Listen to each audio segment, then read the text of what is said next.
sila ganyan kaya ang sakya. And I would like you to meet my friends and believe me, lahat sila ay may Mercedes Benz. This is Sarah, this is Acha, this is Donna, this is Ken. Lahat sila makikita sa promo DS.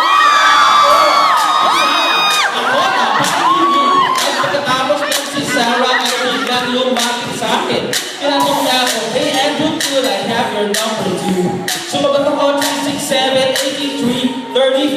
Okay then, kami na party. There's you, umuwi ako ng bahay, then natulog ako ng habang inom. Ako'y gumising, and talagang nag-shock, was nag-ring ang aking phone. So I got my watch, telephone, and sabi ko, hello. Tinanong niya ako, hey Andrew, could I ask you, can you go? Pagsabi ko, Sarah, go where? Sabi niya, come over here. Andrew, let's eat some pizza, and Andrew, let's eat some beer. So, after 20 minutes, I was knocking at the door. Nakita ko si Sarah. Andrew, are you ready na? Clap your hands, everybody! Everybody, just clap your hands! Clap your hands, everybody! Pagkatapos ko pag-MC, dun sa my euphoria, bumalik sa aking favorite hangout ko. 7-Eleven, Quezon City, yun dun. Ako napatpat. Walang tao doon, and yo, it was so. And may biglang pumasok. Sa chick ko ay ganda. Nakakainis, walang mintis, pati ang mutis niya. Mata niya ay silay brown. Meron siyang place sa ngipin. Kumukha niya si Judith San Diego.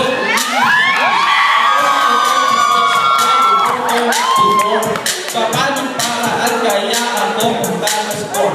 Magaling siya bumota, doon niya ay na-shirt. Ang dumutod siya ng pera, mangat ang kanyang skirt. Kaya ako yung bigyan nagsabi, hey girl, I like your style. Bloom niya ako, ay argue, style of Britney Steel. Sinagot siya, ay layo. Enjoy Carnero, Julie Carnero, para lang ang tayo.